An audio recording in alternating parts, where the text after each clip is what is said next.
Hey guys, and welcome back to our channel. Today I'm going to be showing you how to make some super easy whole wheat bread. I found this recipe online and I'll link the original recipe down below. I really didn't change it all that much. I just kind of downsized it to fit in my mixer and because I only really need 2 loaves of bread at a time. Anyway, that lasts us at least a week, especially if I keep it in the fridge just to keep it from going moldy. That'd be tricky. I do add some wheat gluten and some dough enhancer, but that's not really very necessary. I just have it on hand and I just add it to kind of use it up because I don't have any other recipes to call for it. Are you gonna help me, little helper? Little helper. Little helper. So this recipe calls for wheat flour, which I ground my own.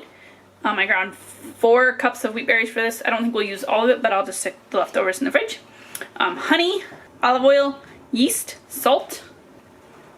And that's it. We're basically just gonna dump everything in the mixer and knead it for 8 to 10 minutes. It's that easy.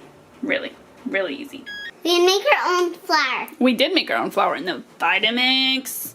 Alright, so first we need to get 2 cups of water really hot and like 110 degrees, and we'll put it in our mixer that I have there with the dough hook. This is just a regular KitchenAid mixer, nothing fancy. It's probably one of the smaller ones, I would guess. Okay, we need 3 2/3 tablespoons of olive oil, which is just under 1/4 cup, and the same amount of honey. Next we have 2/3 tablespoon of salt, so like 2 teaspoons. Dump that all in. Tablespoon of wheat gluten, tablespoon of dough enhancer. Then we're gonna add in this bowl of flour, which is probably about 3 cups-ish, just to start with.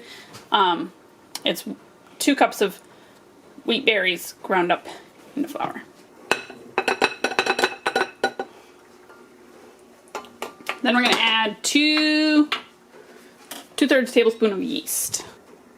2/3 tablespoons of yeast. Now we're gonna mix it and then we'll add flour as we go just to get it to the right consistency. I just don't want to put it all in at once and burn out my mixer. Nope, just on like low. I'm just gonna get that started to mix and then we'll add more flour to make a nice dough that pulls away from the thing. We'll mix it for 8 to 10 minutes.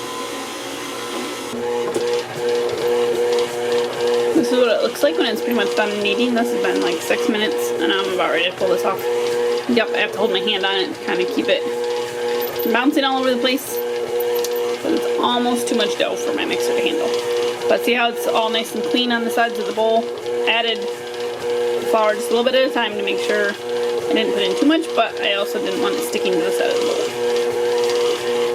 Ta-da! Is that what it looks like? See how it comes right off my dough hook? Yeah. I'm gonna pull it out. And we're gonna chop it in half, basically.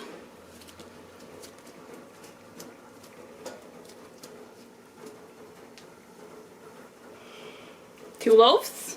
Okay, I'm gonna put one in there. And then I'm gonna go like this with the other. I'm just gonna kind of form it into a loaf. A little snaky snake. Then I roll. Hey, you gotta hold the camera still, chickie. Like that. And then we're gonna put it in the loaf pan that I've greased. And the loaf in there.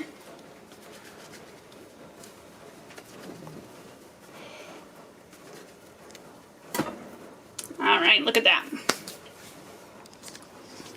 Then, we're gonna slip these guys into the oven. Okay, gonna leave them in there. Gonna turn my light on. Just to keep it nice and warm in there. We're just gonna let them sit in there for about 30 to 40 minutes until they've doubled in size. This process up to now has taken 22 minutes, but that included grinding the flour and videoing. So that took a little bit of time, a little extra time than it normally would have taken. But pretty easy, like just dump everything in the bowl and away you go. Mix it up. And then basically it's hands off from this point on. We're gonna let it rise in the oven for 30 to 40 minutes. And then turn on the oven to 350 and take it for 25 to 30 minutes. Boom, done. Bread is ready to eat. So I love this recipe because it's so fast and easy and kind of foolproof, I guess. I think I've only had this not work once and it was just because I didn't let it rise enough. So that's pretty good.